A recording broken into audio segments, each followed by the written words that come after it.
Siguiendo con nuestra serie de Juan, vamos a ir al capítulo 3, versículo 30, que es el versículo principal. Y le vamos a dar lectura en el nombre de nuestro Señor Jesús. Es necesario que Él crezca, pero que yo mengüe. Amén.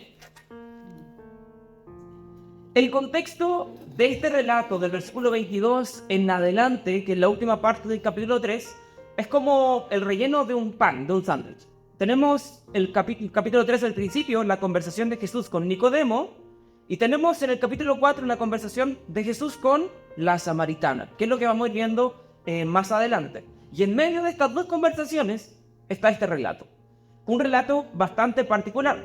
Si bien el pasaje no tiene problemas al momento de leerlo y sacar enseñanzas, pero si analizamos el contexto, el pasaje parece estar allí entre medio de algo y parece como que abrió el espacio y se metió entre medio.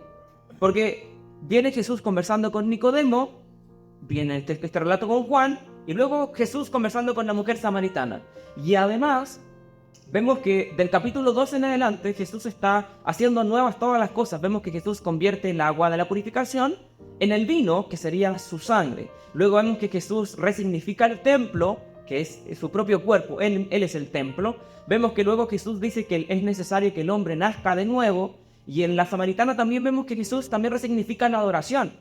Y Jesús le dice a la samaritana, va a llegar un momento en donde ni en este monte, ni en ningún otro lugar, la gente va a poder adorar a Dios sin problemas. Y la va a adorar en espíritu y en verdad. Y en medio de todo eso está este relato, el relato de Juan. Y el problema no es solamente eso, sino por qué Juan, el autor del libro, decidió mencionar a Juan al principio, desaparecer a Juan y luego aquí, sin ningún contexto, mete a Juan de nuevo. ¿Por qué hace eso el autor? Este es algo que ya conversamos en noviembre del año pasado, pero vamos a tocarlo rápidamente acá, ¿sí? Vamos a leer el contexto. Perdón, se está apagando. Ahí está. Después de esto, versículo 2 al 25, vino Jesús con sus discípulos. ¿Después de qué? De la conversación con Nicodemo. Después de haber conversado con él de noche, Jesús vino con sus discípulos a la tierra de Judea y estuvo allí con ellos y bautizaba.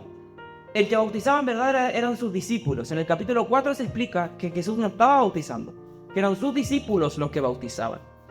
Juan bautizaba también en Enón, junto a Salim, porque había allí muchas aguas, y venían y eran bautizados, porque Juan no había sido aún encarcelado. Entonces hubo discusión entre los discípulos de Juan y los judíos acerca de la purificación. Luego de la conversación con Nicodemo, viene todo esto, ¿sí? Y es particular porque vemos que a raíz de esta idea de que Jesús está bautizando, es mencionado Juan el Bautista. ¿Juan el Bautista comenzó a bautizar aquí? No, Juan el Bautista no dejó de bautizar nunca. En el capítulo 1 lo vemos bautizando y no había dejado de bautizar nunca.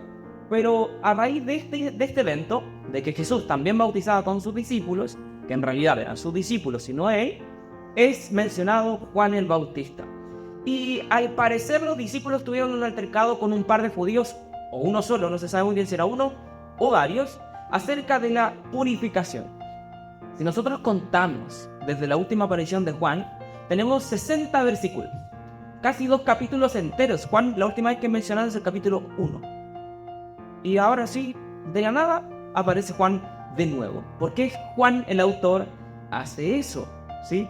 ¿Por qué vuelve a aparecer Juan? ¿Por qué no mejor tirar toda la línea de Juan y luego sentarse solo en Jesús? Y hacer como entre paréntesis en el ministerio de Juan el Bautista para mencionarlo acá. Ya lo habíamos conversado la primera vez y vimos cómo Juan el autor tenía un propósito acá, que era exaltar, ¿verdad?, a Jesús. Veíamos la gloria de Cristo y también a la luz del contexto no es particular que Juan haya puesto esta historia acá. Pensemos, el de la discusión es sobre la purificación. ¿Cuál fue el primer milagro que hizo Jesús?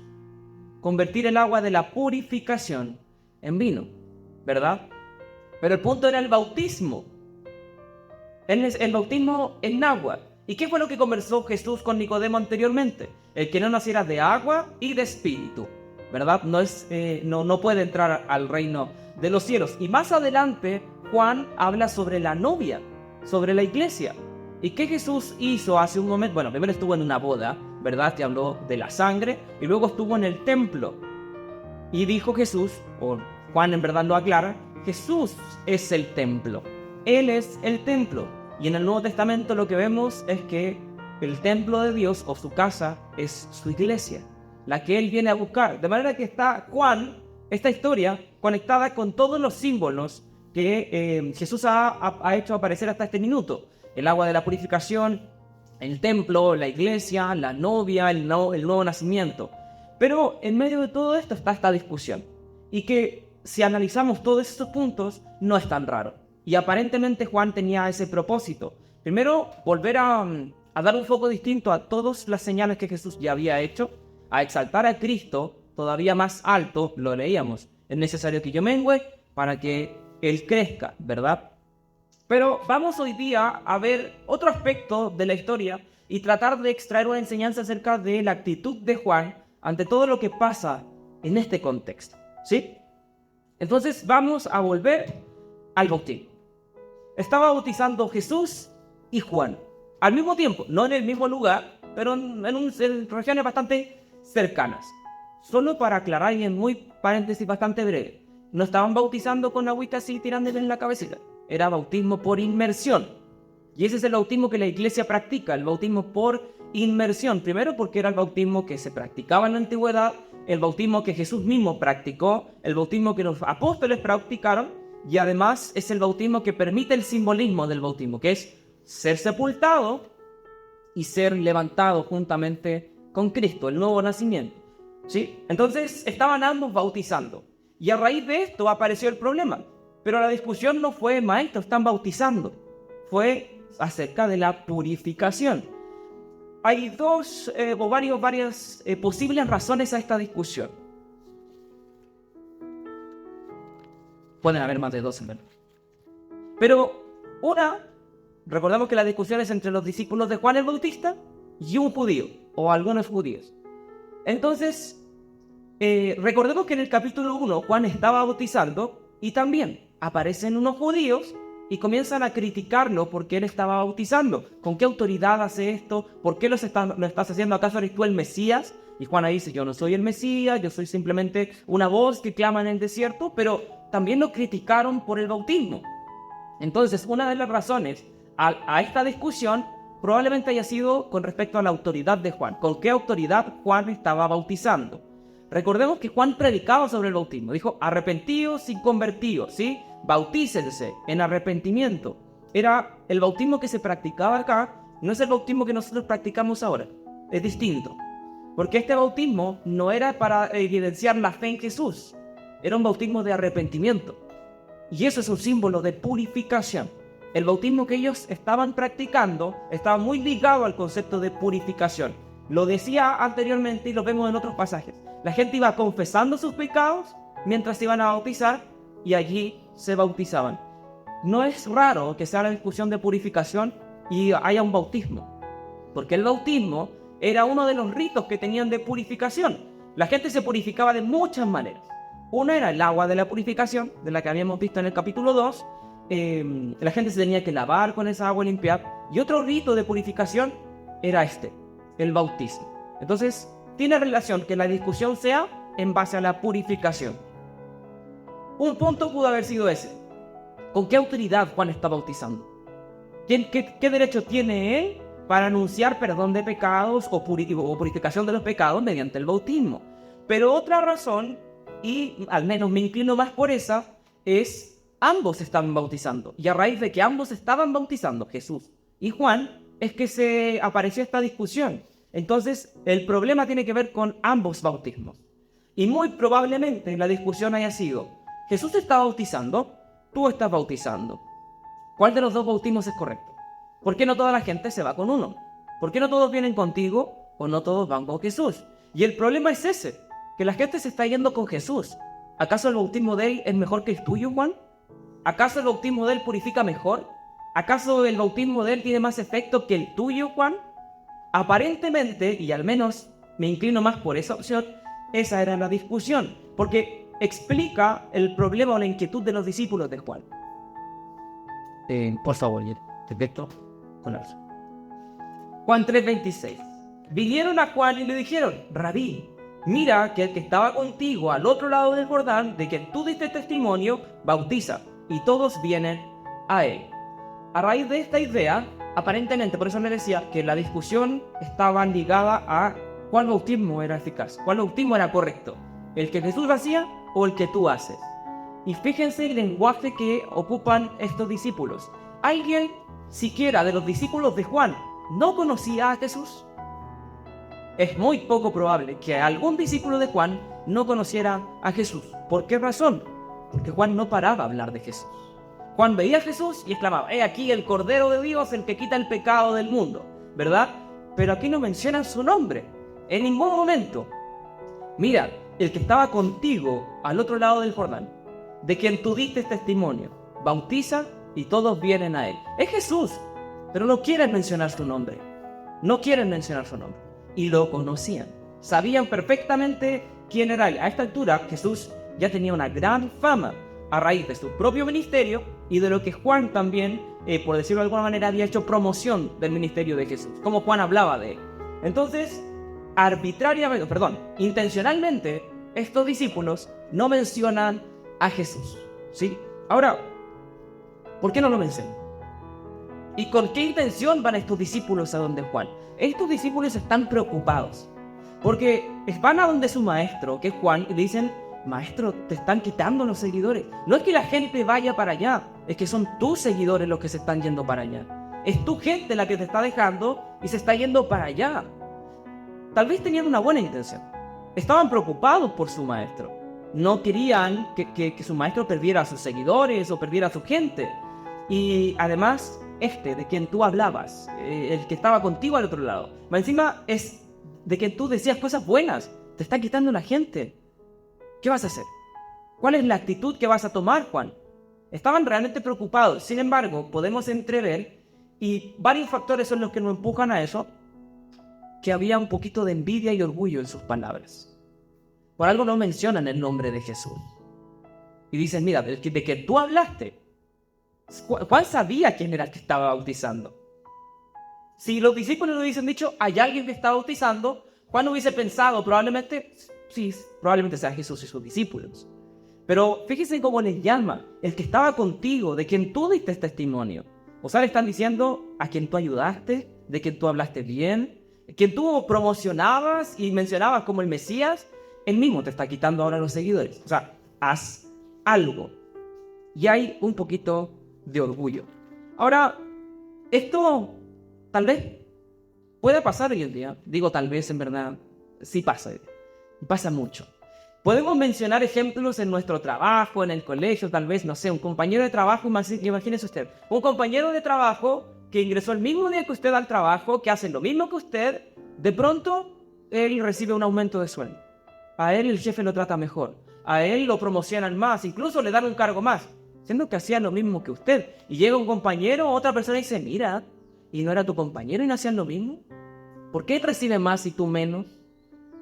Ese comentario lo que hace es levantar el orgullo. Sí, pues tiene razón, sí, yo también hago lo mismo, ¿por qué yo no? Si también me sacrifico lo mismo. Pero en verdad no quiero enfocarme en eso, sino que quiero reflejarlo efectivamente en un ejemplo muy similar al que está sucediendo acá. ¿Se han fijado que X iglesia ha crecido alto? Estoy dando un ejemplo, no estoy poniendo ningún nombre de ningún lugar.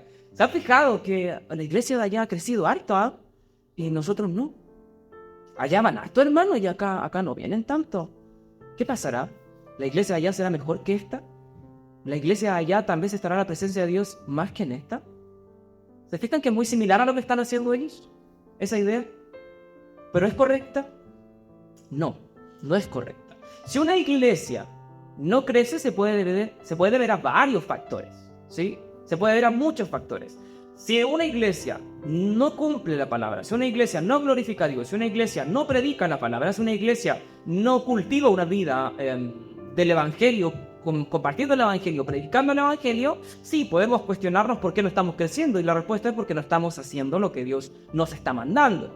Pero si una iglesia está predicando la palabra de Dios, está siendo modelada por la palabra de Dios, y realmente estamos compartiendo el evangelio en nuestros contextos, en nuestra vida, en nuestro entorno, y no crecemos, ¿quién hace crecer una iglesia?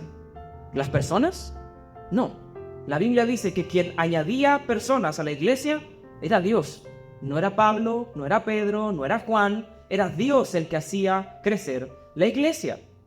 Y por otro lado, si una iglesia que no crece critica a la que crece o siente envidia por la que crece, el problema no es que la iglesia no crezca. El problema es que la iglesia tiene envidia de las demás. Y eso habla de una mala iglesia. Una iglesia sana no siente envidia porque otra iglesia crezca. Si hay una iglesia sana, una iglesia bíblica que está creciendo y aún que estuviera al lado nuestro, gloria a Dios. Hay gente que está escuchando la palabra, sea en nuestra iglesia, sea en otra. Hay gente que está creciendo, hay gente que está escuchando del evangelio. Y si otra iglesia crece y es una iglesia sana, gloria a Dios por eso. Si es una iglesia mala, preocupémonos. Y en verdad no deberíamos siquiera asustarnos de que crezcan. Es normal que las iglesias malas crezcan rápidamente. La Biblia dice que la gente se amontona a escuchar doctrina bíblica. No, falsas enseñanzas. Ahí se amontona la gente. No estoy diciendo que las iglesias grandes son falsas. Solamente que es más probable que una iglesia mala crezca que una iglesia buena, ¿sí? Entonces, ese pensamiento puede entrar en nosotros y tal vez hacernos sentir orgullo o envidia por otros. Pero no es sano, no es correcto. Y Juan responde muy bien a esto. Porque Juan pudo haber dicho, primero, yo empecé antes. Él, más encima, yo le hice promoción a él. ¿Por qué me quita a mí la gente? ¿Por qué no se va a otra región a predicar? Déjeme a mí tranquilo si voy bien en mi ministerio. Me está quitando a la gente. Pero Juan no dice eso. Juan no es eso de su respuesta. De hecho, vemos que la respuesta de Juan es totalmente distinta. Amén. ¿Cómo responde Juan? Vamos a desglosar la respuesta de Juan, por favor. Respondió Juan y dijo, no puede el hombre recibir nada si no le fuere dado del cielo. Es particular que los discípulos no mencionaron a Jesús y Juan tampoco menciona el nombre de Jesús. Juan no menciona el nombre de Jesús, pero ambos sabían de quién estaban hablando. Juan dice, no puede el hombre recibir nada si no le fuere dado del cielo. Lo que está haciendo Juan es reconocer, si Jesús está creciendo, no está creciendo porque se está robando gente, porque esa gente no la puede recibir si el Padre no se la está dando, porque no puede recibir nada si del cielo no le fuera dado. Y de hecho es lo que vemos que el propio Jesús dice, todo lo que el Padre me ha dado, las ovejas que el Padre me dio, está hablando de que Dios les dio aquel grupo, aquellos seguidores, fue Dios quien se los dio. Lo que está haciendo Juan es someterse a la voluntad de Dios. Juan dice, si él está creciendo, gloria a Dios, es la voluntad de Dios y me someto a ella, aun cuando su crecimiento involucre mi decrecimiento. Si él sube a costa de que yo baje, gloria a Dios, esa es la voluntad de Dios y me someto a ella. Esa fue la primera respuesta de Juan. Por favor, una más. Vosotros mismos me sois testigos de que dije, yo no soy el Cristo, sino que soy enviado de él. Juan, en repetidas veces, Juan se ha humillado a sí mismo para exaltar a Cristo. Y aquí le dice incluso, vuelvo a repetir, ustedes son testigos de lo que yo ya dije. Fíjense lo que dijo, Juan 1:8, yo no soy la luz. Juan 1:20, yo no soy el Cristo. Juan 1:21, yo no soy Elías y no soy el profeta que habría de venir. Juan 1:23, yo solo soy una voz que clama en el desierto. Juan 1:27, yo no soy digno de desatar las sandalias de Jesús. Juan ya estaba por el piso, ya se había tirado a lo más bajo posible. Yo no soy el importante, yo no merezco atención, yo no soy la luz, yo no soy el Cristo, yo no soy el profeta, yo no soy ese Mesías, yo simplemente soy una voz que clama en el desierto y tan bajo que ni siquiera soy digno de atar las sandalias de sus pies, que era un trabajo de esclavo, de siervo. Ni siquiera de eso soy digno. Y Juan le dice, recuerden eso, yo ya les dije que yo no soy el importante. ¿Por qué Juan les dice yo no soy importante? Y aquí entendemos nuevamente, refuerza la idea de que los discípulos llegaron con la noticia, probablemente dice, Señor, te lo decimos para que esté orando. No es por Kawil, es para que esté orando. No, ellos llegaron con una intención. Y Juan les dice, yo no merezco importancia, porque sus discípulos le estaban dando importancia. Los discípulos dijeron, mira ese de quien tú diste testimonio te está robando la gente. Juan dice, yo no soy más importante que él. Están mal enfocados. Él merece más importancia que yo, ¿sí?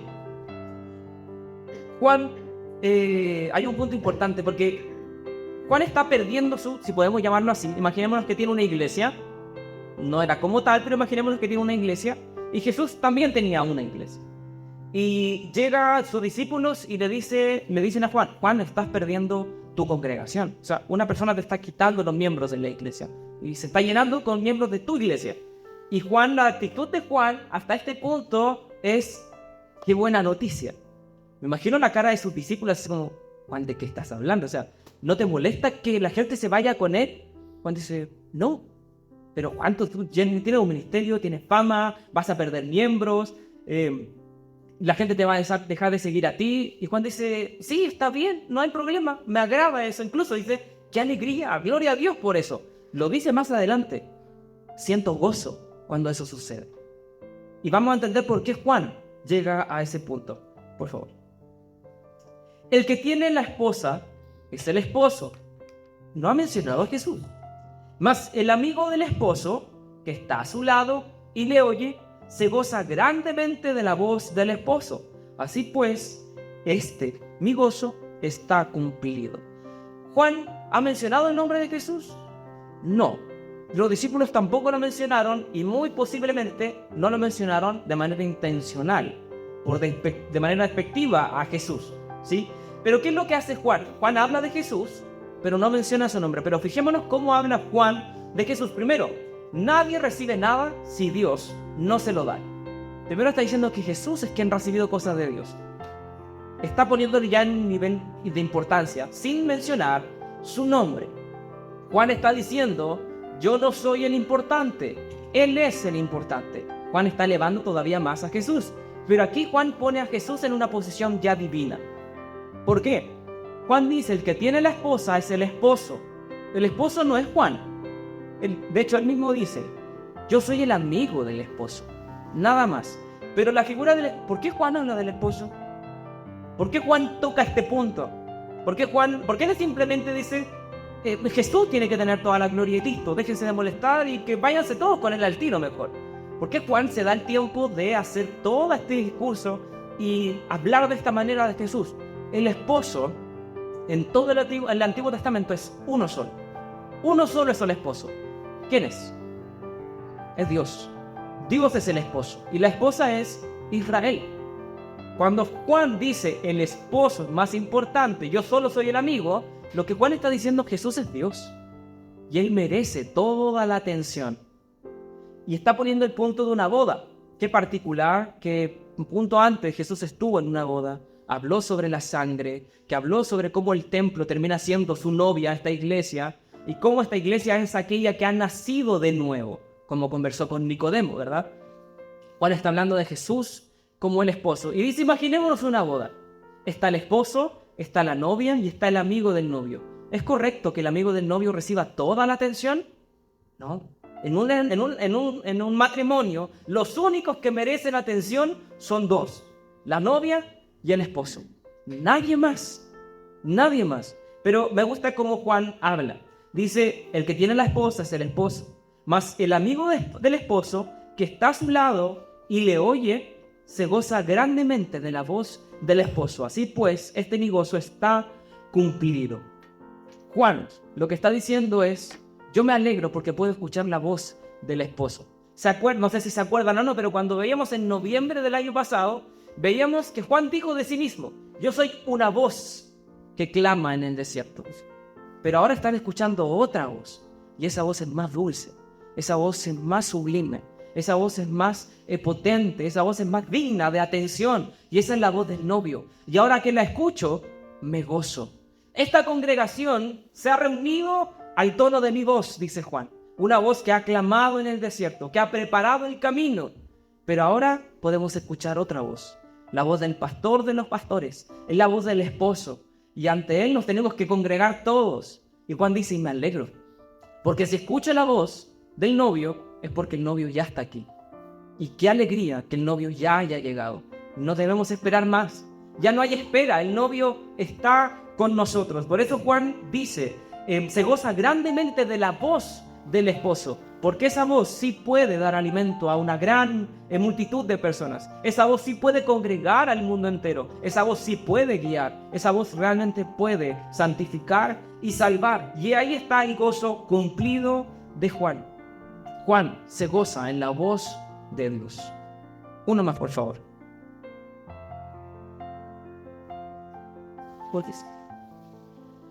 Es necesario, aquí llegamos a la frase célebre de Juan.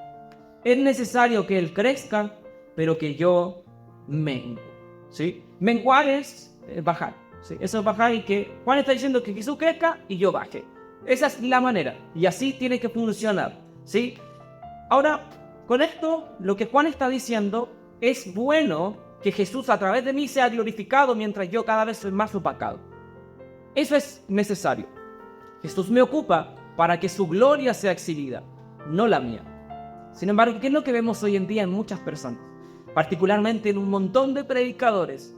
Vemos que es al revés. No es Dios ocupando a las personas para mostrar su gloria.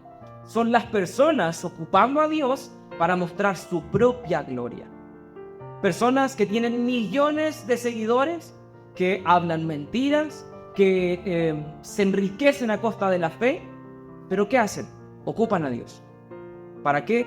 Para mostrar su gloria. Cuán buenos son, cuán poderosos son, cuántos milagros son capaces de hacer, y exhiben todo lo que ellos son capaces de hacer. Exhiben sus oraciones, exhiben sus milagros, exhiben sus mensajes, ostentan su vida, sus logros, sus riquezas. Hablan de cuántas personas han ganado, hablan de cuántos países han conocido, hablan de cuánto dinero tienen, hablan de cuántas iglesias tienen. Están ocupando a Dios para exhibir su propia gloria. Cuando Juan dice esto debe ser al revés. Nosotros debemos pasar más desapercibidos para que Él sea más visible en nosotros. Mientras yo más invisible sea y Él más visible, mejor. Así tiene que funcionar. Debemos menguar para que Cristo nazca en nosotros. Pero fíjense, pues todos los versículos que hemos visto en la versión Reina Valera, porque es casi la única que dice es necesario. ¿Es necesario? ¿A alguien le suena? ¿Necesario? ¿Es necesario? Por favor, ¿puede? Sí. No, devolvámonos porque entonces no están puestos. Juan 3:7. No te maravilles, Jesús diciéndole a Nicodemo, no te maravilles de que te dije, os es necesario nacer de nuevo. Juan 3:14. Y como Moisés levantó la serpiente en el desierto, así es necesario que el Hijo del Hombre sea levantado. Y aquí es necesario que Él crezca y que yo mengüe. La palabra en el griego es dio, y es la misma en las tres oportunidades.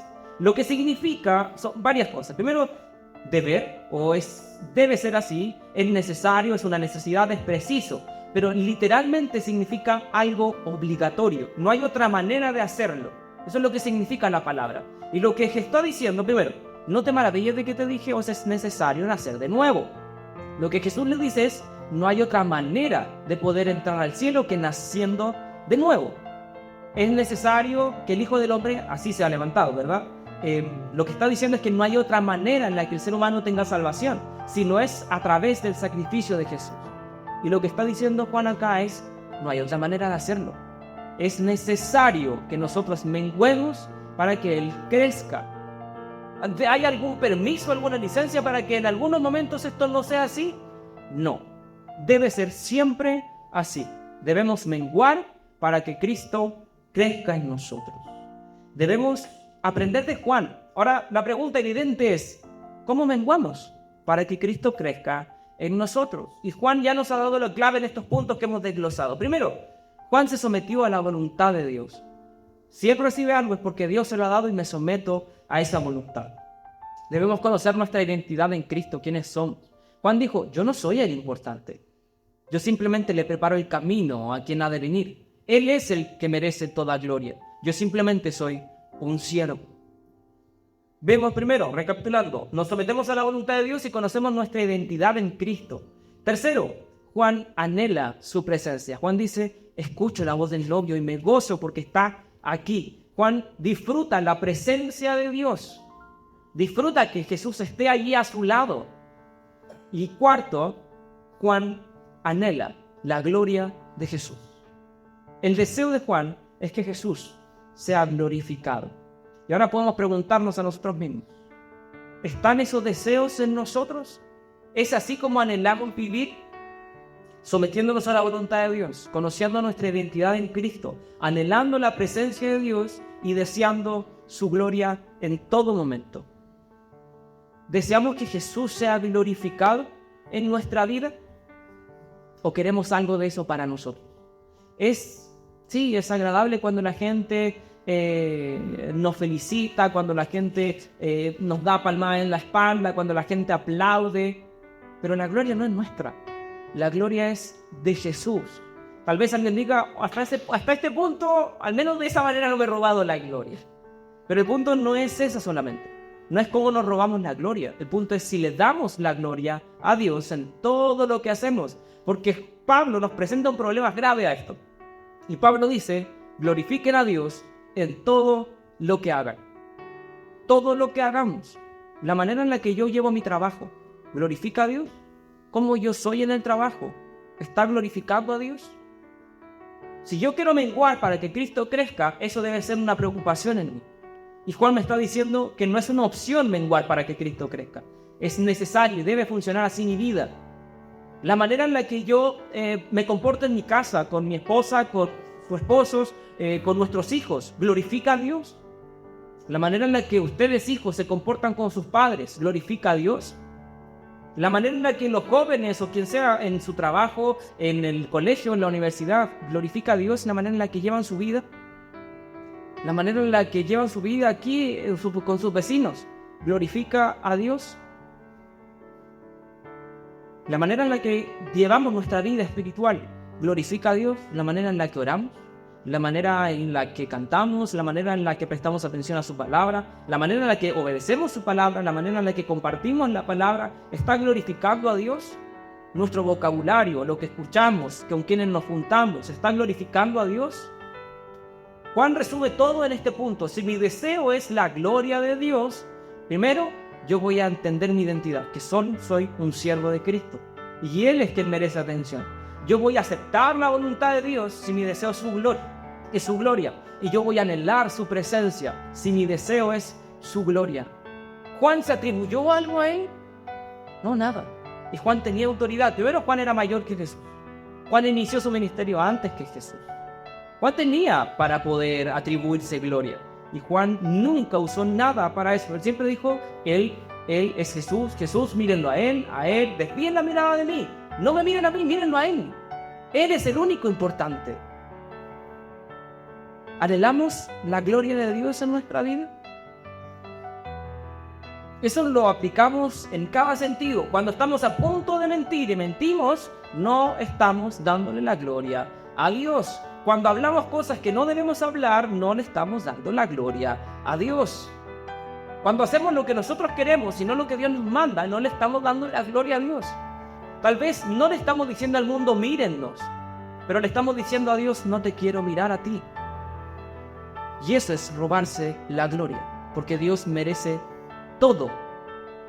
No nos robamos la gloria solo cuando decimos, Señor, a la gente, mírennos a nosotros. Mírennos cuán capaz soy, miren lo bien que lo he hecho, o seguir lo que uno hace. No es la única manera de robarse la gloria. Robarse la gloria es no darle lo que a Él le corresponde. Y cuando yo no hago eso con mi vida diaria, yo se la estoy robando. No porque me la esté guardando para mí, sino porque no se la estoy dando a Él. Debemos ser como Juan y aprender de Juan. Juan amaba la gloria de Dios y era su anhelo, era su deseo que Dios fuera glorificado en todo lo que hiciera, aun cuando eso significara que Él quedara en el olvido, cuando aún significara que Él se quedara sin ningún seguidor. A Él no le importaba con tal de que Jesús tuviera toda la atención posible, toda. Eso es amar la gloria de Dios. Ahora el punto es que nosotros no podemos hacerlo por nosotros mismos, porque nuestra carne no quiere glorificar a Dios. No quiere. Lo podemos hacer solo mediante el poder del Espíritu Santo. Si nos sometemos al Espíritu, Él se va a encargar de que toda la gloria la reciba Jesús, porque también ese es su trabajo. Hacer que Cristo reciba gloria a través de su iglesia. Sometámonos al Espíritu Santo, como también era uno de los puntos que nos enseñaba Juan. Anhelemos su presencia. No hay otra manera de glorificar a Dios. Hace un tiempo, cuando conversaba con algunos hermanos, que estuve harto tiempo viendo biografías de, entre comillas, grandes cristianos, sabiendo que no hay grandes creyentes, sino personas comunes y corrientes en manos de un Dios poderoso.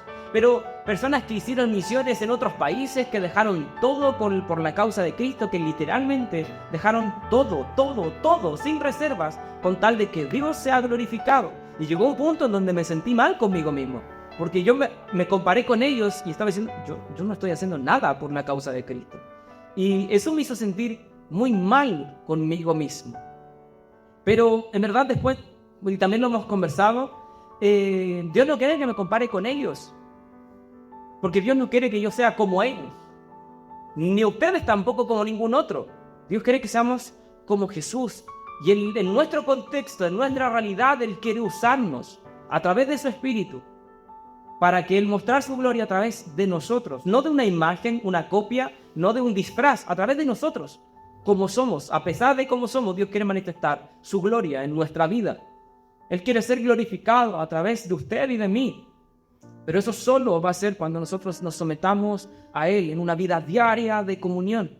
Y eso luego va a transformarse en nuestro deseo. Vamos a anhelar que Dios sea glorificado. Y nos va a doler cuando la gente se robe la gloria.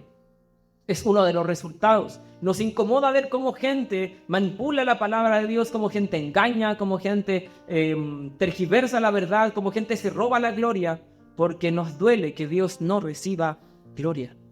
Y eso lo vamos a aplicar en nuestra vida diaria, en nuestro trabajo, en nuestro hogar, en nuestra familia, en nuestro entorno, en donde sea. Vamos a esforzarnos y trabajar para que Dios sea glorificado. Que esta palabra sea una verdad en nosotros y podamos decirla constantemente, que yo mengüe para que Él crezca en mi vida, que menguemos cada vez para que Él sea glorificado, que el mundo pueda ver realmente cuán grande es nuestro Dios a través de nuestra vida, que Él sea glorificado.